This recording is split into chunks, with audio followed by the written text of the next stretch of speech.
IBK 투자증권 분당센터 정경민 차장 금요일 합류합니다. 어서 오십시오. 네, 안녕하십니까. 자, 본론으로 들어가겠습니다. 날씨가 이제 더워지기 시작했죠. 뭐 여름이 다가오는 거는 뭐 자연스러운 계절의 이치니까. 근데 좀 빨리 다가와서 또 갑자기 더워지니까 그 문제인데, 날씨가 더워지고 주말에 또 이제 비 소식도 있고, 더워지고 비가 오면은 이제 그들은 본능적으로 알을 까기 시작합니다. 네. 그래서 오늘 주제가 그거고요. 사실 이 비 오기 전에 보면 양서류들이 울잖아요. 뭐 개구리, 두꺼비, 맹꽁이 다 옵니다. 왜? 먹잇감이 늘어난다는 징후를 알기 때문에. 먹잇감은 뭐냐? 바로 이제 벌레들이죠. 그중에 이제 해충도 포함되어 있고, 메뚜기가 보면은 이제 비가 내리는 투투툭 소리가 교미할 때 그 소리랑 비슷하대요. 그래갖고 이제 교미를 준비하는 거죠. 그럼 알을 이제 대량으로 많이 깝니다. 그러면 이제 양서류도 증가하고 이제 해충도 증가하면 조류도 증가합니다. 조류도 알을 까기 시작해요. 네, 새들이 많아지고, 그러면 새가 이제 겨울에는 조류 독감이 있고, 독감이 나중에 이제 바이러스가 되고, 박쥐가 바이러스를 품고 있다가 이제 코비드가 나오고, 뭐 이런 순서입니다. 그렇게 된다는 거는 아닌데, 하여튼 해충들이 이제 늘어날 수 있다는 것 때문에 한번 했던 기업인데, 이 기업이 주가가 지금 내려가 있어요. 그래서 곰곰이 분석을 해보고 뜯어보니 내려갈 이유가 없는 기업이라서 다시 봅니다. 인바이오입니다.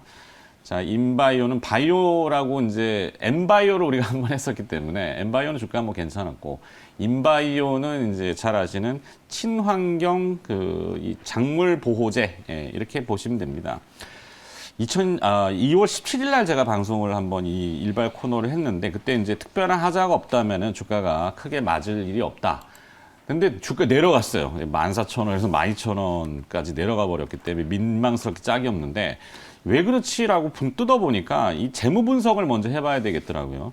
시가총액이 1,300억인데 2020년도 결산 실적은 적자를 냈어요. 영업이익은 40억이 났는데 대표이사가 보유했던 CBBW가 주식으로 전환되면서 이 파생상품 평가 손실 뭐 이런 것들이 등장합니다. 단기 순이익이 44억 적자를 기록했다라는 것 때문에 주가가 내려가 버렸는데, 풀어보니까 이거는 물량이 나오는 물량이 아니고 대표이사 지분율이 좀 낮아요. 그러다 보니까 대표이사 지분율을 늘리기 위해서 주식으로 전환한 건데, 그러면 하자가 있느냐? 1분기 실적 어제 나왔거든요. 네. 현금 유출이 없는 일회성 손실이었죠. 그래서 올해 말까지는 보호예수를 묶인다는 거. 어제 1분기 실적 나왔는데 잘 나왔습니다. 영업이익이 46억, 당기순이익은 68억 원 플러스입니다. 1분기에만 그렇게 나왔다는 얘기죠. 그러니까 농약이 팔린다는 얘기가 되는데 많이 팔리는 거죠. 최근에 이제 국제 곡물 가격 올라가면서 이런 비료, 그다음에 농약, 이거는 이제 증산을 위해서는 반드시 따라가야 되는 부분이 있는 거예요. 그래서 작물 보호제 수요는 당연히 늘어나는데, 케미칼 농약은 이제 환경 때문에 못 쓰는 거죠. 그러니까 천연 물질로 되는 걸로 대체해야 되는데, 석회하고 황을 고온고압에서 반응을 시켜서 이 회사 인바이오가 합성물질인 친환경 작물보호제 석회황이라는 걸 만들어냈고, 이 석회황이 국내에서는 유일하게 정부로부터 녹색 기술 인증, 친환경 인증 요걸 득했습니다. 농림축산부하고 산업통상자원부하고 또 국책과제를 지금 수행하고 있는데, 글로벌 이슈로 해결형 제초제, 뭐 용어는 어렵습니다만 이 살균제 개발 연구에 착수를 했고, 글로벌 살균제 시장이 규모가 한 20조 원 정도 된다고 합니다. 뭐 그 시장 먹어 들어가기 시작하면은 수익성이 이제 올라오기 때문에 시가총액 1,300억은 싸다. 네, 너무 싸다. 그래서 오늘은 작물, 그다음에 뭐 농산물, 국제곡물, 그다음에 기후, 온도, 여기 이제 해충 분명히 나올 겁니다. 지난해 메뚜기 사건을 다 기억하실 거예요. 메뚜기는 죽지 않았어요. 또 나옵니다. 나올 수밖에 없어요. 그래서 메뚜기뿐만이 아니라 해충들도 올해는 상당히 걱정되는 수순이다. 요게 이제 제 포인트고요. 그래서 미리미리 준비하자가 제 포인트입니다. 자, 열심히 떠들었는데, 네. 자, 정경민 차장의 생각은 뭡니까? 예, 주가가 좀 많이 내렸다가 그래도 좀 회복을 하는 흐름으로 좀 가고 있네요. 수익성이 나오잖아요. 네, 이 종목에 대해서는 글쎄요, 요즘 거래량이 좀 많이 좀 죽어 있고, 좀 요즘에는 또 장이 좀 안 좋다 보니까 지수가 지금 왔다 갔다 하니까 사실 그냥 가벼운 개별주들을 자꾸 들여다보게 되는 거예요. 지금 뭐 관심이 조금 이제 물러나 있다가 이제 좀 올라올 수 있는 이제 그런 것들이 있지 않을까 좀 생각은 듭니다. 뭐 어쨌든 리바이벌이니까요. 이걸 이제 그 짚어주신 대로 이제 뭐 농업 쪽으로 이제 접근하신 부분도 있고 또 이제 산업 쪽으로 접근하신 부분도 있는데 비료 가격이 일부 먼저 네. 움직였고 그다음에 식품 관련주들이 움직였죠. 움직였고 그러면 또 생각해 볼 수 있는 게 자연스럽게 이제 뭐 네, 농약, 그런 농기계 뭐 이쪽도 그래서 있겠죠. 이제 여름, 그러니까 저도 이제 이 종목을 다시 보고서 이제 여름 관련주로 봐야 할까, 농업 관련주로 봐야 할까, 식품 관련주로 봐야 할까 이렇게 좀 고민을 많이 했는데 식품 관련은 이제 아마 오늘 정도면 이제 전문가분들이 많이 나와서 하루 종일 얘기를 많이 하실 거예요. 그렇기 때문에 그건 좀 빼놓고 그럼 네. 이제 여름과 농업에 대해서 좀 접근을 해보도록 하죠. 제가 한 달쯤 전에 좀 나와서 이제 드렸던 말씀이 4월 중순인데 벌써 라일락이 다 폈다 이렇게 좀 말씀을 드렸잖아요. 그러니까 여름이 그만큼 일찍 찾아왔고 여름이 네. 일찍 찾아오는 경우면 더 오랫동안 여름이 지속되는 경우가 굉장히 많았습니다. 그러면 여름이 지난주까지만 해도 추웠는데 네 여름이 길다는 얘기예요. 그렇죠. 이제는 예. 오늘도 30도까지 30도. 올라간다고 했는데 두 분은 굉장히 오늘 시원하게 입고 나오셨고 저는 이렇게 어쩔 어떻게 수 없이 벗어야 돼요? 어쨌든 이제 계절적 특수성을 좀 말씀드리고 싶어서 좀 네. 이렇게 부드럽게 좀 풀어봤는데 뭐 지금 이 중요한 시간에 나와서 뭐 그 여름 테마주 얘기할 거냐 뭐 이런 뭐 근데 지금 그 관련된 종목들이 테마주들이 이제 테마가 될 만한 뭐 지금 뭐 모더나 얘기도 있고 네. 뭐 자동차 얘기도 있고 반도체 얘기도 있고 그래가지고 그렇죠. 테마주가 좀 오늘장에 활성화될까라는 생각은 좀 들긴 합니다만 오늘도 이게 워낙 좀 덥다 보니까 여름 관련주들이 자극을 받을 가능성은 좀 있어 보입니다. 일종의 테마성으로 형성될 가능성이 좀 있어 보여요. 그러면 뭐 냉방기기 관련돼서 아니면 빙과나 음료 그리고 또 이거는 이제 드라이아이스까지 연결되면 또 콜드체인하고 쭉 이게 또 일맥상통한 그런 부분이 어디까지 좀 가려고 그래요? 있다 보니까 네. 계절적 특수성을 가지고 있는 이제 여름 관련된 종목들이 다음 주 정도에는 좀 득세할 가능성도 좀 있지 않을까 좀 생각이 듭니다. 그래서 이제 각종 뭐 저는 이제 냉방기 쪽이 좀 큰 폭의 상승을 보이다가 좀 조정을 좀 받고 있어서 요 관련된 종목들을 조금 관심을 가져보시는 게 어떨까. 요거는 이제 좀 테마적으로 이렇게 좀 말씀을 좀 드릴 수 있겠고 빙과나 음료는 또 음식료 쪽이니까 뭐 이제 배제를 하도록 하겠고 체인 관련된 종목은 제가 이렇게 준비하라 했던 말씀드릴 예정이니까 근데 이제 뭐 더워지고 또 그런 냉방기의 네. 수요가 늘면 전력 문제 이렇게까지 또 네, 가잖아요. 그렇게까지 가죠. 네. 어디- 에너지 그렇죠. 뭐 이걸 어디까지 확장하느냐 이제 문제인데 일단 저는 냉방기기만 이렇게 딱 잘라서 한 다음 주 정도부터는 다시 좀 재상승을 할 수 있는 테마의 힘이 만들어지지 않을까 이렇게 좀 예상을 하고 있는 부분이고 그리고 이제 이것도 약간의 테마성으로 좀 볼 수 있는 게 이제 다음 주죠. 한미 정상회담에 이제 또 대북에 대한 문제를 안 다룰 수는 없을 거예요. 지금 많은 경제 사절단이 따라가면서 거기에서 또 파생돼서 나오는 얘기가 미국의 공장을 짓니 맞니 또 뭐 백신을 줄 테니 뭐를 다오 뭐 이렇게 좀 우리가 물밑으로 약간의 이제 약간의 허상도 좀 있어 보이긴 합니다만 이런 얘기들이 또 오고 가고 있다 보니까 이거를 또 이제 농업 쪽으로 본다 그러면 뭐 농산물 가격도 좀 뭐 최근에 많이 올라오고 있고 한미 정상회담에서 과연 이제 대북에 대해서 어떤 메시지를 던져줄 것인가. 그건 식량 문제죠. 네네 그렇죠. 식량 문제라고 본다 그러면 오 감각 좋은데 사실 그 얘기 있습니다. 네. 뭐 공개적으로 방송에 이야기는 좀 그렇습니다만 우리가 합리적인 추론을 해봤을 때 다음 주에 한미 정상회담, 이 정상회담이 된다는 거는 뭔가 물밑에서는 주고받는 게 있어야 되는 게 확정되죠. 사실 거의 끝난 거죠 그렇죠. 물밑으로는. 그리고 또 지금 현재 문재인 정부에서는 거의 이제 마지막 카드 택일 거예요. 그래서 이제 대북 문제에 대한 풀이를 해야 됩니다. 뭔가 가지고 가겠죠. 미국에다가. 네. 하여튼 뭐 그거는 뭔가를 이제 하고자 하고 네, 싶어 할 텐데 그렇게 보면 이제 또 종묘 관련된 종목들이 저번에 한번 좀 튀다가 좀 비료도 다시 그렇고. 뭐 비료도 있고 그래서 이제 저는 뭐 결론적으로 종목을 좀 붙여 드린다고 한다면 네. 계절적 특수성 뭐 오늘 좀 무더위가 일찍 찾아온 것들 이런 것들을 좀 감안해 봤을 때 한번 상승이 나와서 검증이 끝나서 지금 조정을 받고 있는 파세코. 파세코? 요즘에 홈쇼핑 같은 걸 통해서 창문형 에어컨 이런 것들을 많이 판매를 하고 있더라고요.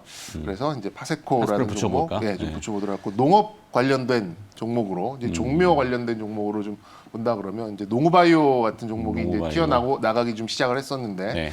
좀 끼가 있는 종목으로 좀 본다면 아시아 종묘 같은 게 약간 후행합니다만 굉장히 탄력적으로 움직이거든요. 그 그래서 뭐예요? 파세코하고 아시아 종목? 아시아 종목 이렇게 오케이. 좀 붙여드리고 붙여볼까? 싶습니다. 네. 네.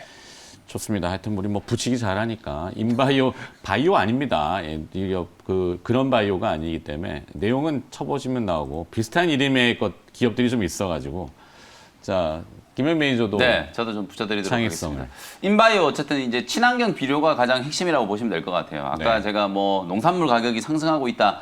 이게 여름에 어찌 보면은 말씀해주셨던 것처럼 뭐 메뚜기 이런 해충들이 워낙 이제 또 그 기승을 부리다 보니까 사실 이제 작황이 어떻게 될 것인가를 결정하는 게 이제 비료 농약 이런 것들이잖아요. 그렇죠. 그게 당연히 이제 계절적인 성수기가 도래를 하고 있는 상황이기 때문에 관심을 이제 가지셔야 된다는 거고 종목을 이제 조금 붙여드리면 가장 이제 또 직접적인 상관관계가 있는 종목이 이제 비료 농약 만드는 기업 중에 대유라는 종목 대유? 네, 생각을 맞아요. 해보시면 될 것 같고 이 종목도 사실은 아까 우리 차장님 잘 말씀해 주셨잖아요. 요즘에 이제 그 대북 관련된 종목들 중에서 인도주의적인 이제 지원과 관련되어 있는 유엔의 이제 제재를 피해갈 수 있는 이제 그 지원 품목들 중에 가장 이제 핵심적인 게 비료 농약 이런 것들이거든요. 그래서 대북 관련된 이제 테마가 어찌 보면 이제 한미 정상회담 전후로 또 다시 이제 좀 부각되고 있는 상황이기 때문에 계절적인 성수기에다가 약간의 이제 좀 모멘텀 이런 것들을 이제 감안을 해보시면 될 것 같고요. 그다음 대유 외에도 또 비료 농약 만드는 회사가 이제 제가 몇 번 언급드렸던 종목인데 KG 케미칼이라는 종목. 요 회사도 이제 뭐 자회사의 실적 그리고 본업인 이제 비료 농약 이런 것들을 이제 만드는 기업이기 때문에 같이 한번 좀 덧붙여 드려 보면 좋을 것 같고요. 그 다음에 이제 그 농업 관련된 종목으로 우리도 많이 이제 앵커님도 많이 얘기를 해주셨던 종목 중에 그린 플러스라는 종목 있잖아요. 예. 요 종목이 제가 볼 때는 이제 시작이 됐다라고 보여지거든요. 스마트팜, 사실 이제 이 스마트팜과 관련된 종목이 사실 희소성이 있다 보니까 상장되어 있는 종목들 중에서는 거의 뭐 유일한 종목이라고 볼 수 있거든요. 실제로 이제 올해 실적도 연간 기준으로 봤을 때 영업이익이 한 100억에서 115억 정도까지도 지금 예상을 좀 하고 있는 상황이기 때문에 시총이 물론 뭐 지금은 약간 뭐 좀 성장주로서의 약간의 이제 뭐 프리미엄을 받고 있다라고 보여지지만 상당히 오랜 기간 동안 이제 행보를 하다가 이제 4월 말부터 이제 시세가 붙어주기 시작했거든요. 본격적인 이제 상승세가 나타난다면 뭐 한 2만 원 중반대까지도 저는 충분히 갈 수 있는 상황이라고 보여지기 때문에 그린 플러스 여러분들이 다시 한번 주목을 좀 해보시라는 말씀드리고요. 그 다음에 또 이제 식품주들 또 첨가를 좀 해드려야 될 것 같은데 지난주 화요일 날 저희가 또 이제 식품과 관련된 종목들 막 얘기하면서 그때 제가 신세계 푸드라는 종목을 말씀드렸었거든요. 근데 이제 신세계 푸드가 그날 이후로 주가가 엄청나게 강하게 올랐어요. 8만 원 뭐 한 초반대 있던 게 지금 거의 11만 원 근처까지 이제 급등이 한번 나왔기 때문에 신세계 푸드는 약간 이제 좀 단기적으로는 좀 매수를 하기가 좀 부담스러운 가격까지 올라왔고 현대 그린푸드라는 종목 똑같은 내용이거든요. 거의 비슷하게 이제 뭐 식자재 공급하고 그리고 외식 사업하고 있고 그리고 이제 학교 급식 사업을 하는 기업이기 때문에 현대 그린푸드 같은 이런 종목들 한번 주목을 해보시면 좋을 것 같고요. 하나만 더 이제 말씀드리면 이제 빙그레 이거는 뭐 계절적인 성수기 아이스크림 네. 정말 이제 많이 또 드실 것 같거든요. 올여름 이제 더위가 사실 벌써부터 오늘 뭐 서울 기온이 30도를 넘어간다라고 하잖아요. 더위가 상당히 좀 오랫동안 이제 지속될 가능성이 좀 높기 때문에 빙그레 같은 종목까지도 이제 관심을 좀 가져보시면 될 것 같은데 종목이 좀 너무 많으니까요. 많아. 딱 이제 뭐 이런 종목들이 있다라는 거 네. 관련된 종목들이 있다라는 거 설명을 좀 드렸고 제가 이제 추가할 종목은 비료 쪽에서는 이제 대유. 그리고 이제 식품 쪽에서는 현대 그린푸드 이렇게 이제 두 종목만 일단 리스트에 좀 추가를 KG 해주시면 좋을 것 케미칼 같습니다. 그린 플러스 빙그레는 일단 빼고 네, 참고하시고 그냥 네, 참고용으로만. 뭐 다 써놓으니까 진짜 헷갈리네요. 네. 저렇게만 일단 오늘은 할까요? 저기 약간 동질성이 있잖아요 종목들에 네. 대해서 네. 뭐 여름 관련돼서 또 음식료, 종자 뭐 이런 오케이. 쪽으로. 예. 그럼 시간이 조금 남으니까 네. 백신은 도대체 누가 써서 하는 거예요? 되게 참 말들이 너무 많죠, 네. 그렇죠? 이게 삼성바이오로직스가 갑자기 이제 후보로 떠오르다 보니까 이게 삼성바이오로직스의 이제 이름값이 또 있잖아요. 네. 그러다 보니까 특히나 최근에 좀 히스토리를 이제 조금 말씀드려 보면 어쨌든 화이자 백신을 도입할 때 이재용 부회장이 상당히 좀 큰 역할을 했다라는 거 이미 알려져 있는 사실이고 최근에 정부가 2천만 명분의 또 화이자 백신 추가 도입을 또 발표를 했잖아요. 네. 그리고 이제 곧 다음 주에는 이제 한미 정상회담이 있어요. 그러니까 삼성바이오로직스가 이게 뭔가 조금 이게 짜맞춰진다. 이런 이제 설득력을 조금 얻으면서 아니다라고 부인은 했지만 뭐 아니다는 굴뚝에 연기 안 난다 이러면서 주가는 오히려 어저께 사상 최고치를 이제 뛰어넘었거든요. 네. 90만 원을 이제 뚫었는데 삼성바이오로직스가. 네, 삼성바이오로직스가 화이자는 어쨌든 화이자 쪽에서 우리는 CMO 위탁 생산을 할 계획이 없다라고 얘기를 해버렸기 때문에 화이자는 뭐 가능성이 조금 낮아 보이고요. 만약에 삼성바이오로직스가 한다면 뭐 모더나 쪽일 것 같은데 모더나 쪽은 뭐 삼성바이오로직스가 지금 최근에는 부각이 좀 되고 있지만 원래 이제 녹십자 그다음에 한미약품, 뭐 한미사이언스 이런 종목들이 이제 물망에 오르내렸던 종목이거든요. 그래서 한미 정상회담 아마 끝나고 나면 아니면 뭐 전에도 발표가 될 수도 있을 것 같은데 일단 21일 날 우리나라 이제 기업인들도 대거 이제 미국 같이 이제 방문을 하는 거기 때문에 네, 경제사절단. 네, 경제사절단이 같이 가잖아요. 그리고 그 이후에 아마 뭔가 이제 세부적인 조율을 좀 만나서 하고 나서 발표가 나오지 않을까 저는 그렇게 예상을 하고 있거든요. 그래서 가능성은 일단 뭐 다 열려 있으나 저는 이제 가능성의 차원으로 본다면 여전히 저는 녹십자가 가장 좀 가능성은 현실적인 가능성은 좀 높다. 충전 포장 쪽에 있어서 어쨌든 뭐 가장 뭐 생산 능력을 확실하게 좀 가지고 있고 모더나가 어쨌든 이 mRNA 핵심 기술을 넘겨주기는 아직 조금 껄끄러워하고 있는 상황이기 때문에 어쨌든 충전 포장 쪽에 이제 CMO를 담당하는 기업으로 녹십자가 이제 가능성이 높고 만약에 mRNA 기술 이제 이전까지 포함한 이제 CMO 계약이 이제 성사가 된다면 뭐 삼성바이오로직스나 한미약품 뭐 이런 종목들까지도 가능성은 여전히 좀 열려 있다. 그리고 주가라는 게 오히려 결정이 되면 결정이 된 기업만 이제 올라가잖아요. 그렇죠. 근데 여전히 이제 썰이 난무하고 있는 이런 시점일 때 오히려 가능성의 이제 영역이 이제 열려 있을 때는 같이 올라갈 수 있는 그런 분위기이기 때문에 앞으로 뭐 한 1주, 2주 정도는 동반해서 이제 같이 상승할 수 있는 가능성이 있기 때문에 뭐 삼성바이오로직스, 녹십자, 뭐 한미약품, 한미사이언스 그리고 ST팜 뭐 이런 종목들도 같이 한번 참고를 해보시면 좋을 것 같습니다. 네, 어찌 하다 보니까 김영 매니저한테 백신 얘기를 잠깐 여쭤봤고 네. 보내드리고 또 마저 네, 이어가고 오늘 금요일 네, 수고하셔서 오늘은 어디 야유회를 아니 그런 건 아니 날씨가 너무 가시는 더워가지고 건 아니죠. 어제 더워서 너무 고생을 해서 네. 옷을 좀 가볍게 입고 왔는데요. 속에 민소매인가요? 네, 안에는 민소매는 아니고 반팔 티셔츠고요. 네. 그래서 어쨌든 오늘은 무료 방송이 없는데 사실 제가 삼성전자라든지 반도체 쪽 얘기를 좀 많이 해드리고 싶은데 시간 관계상 우리 차장님께 바통을 좀 넘겨드리고 어쨌든 뭐 IT 쪽 얘기를 좀 해주실 것 같아서 네.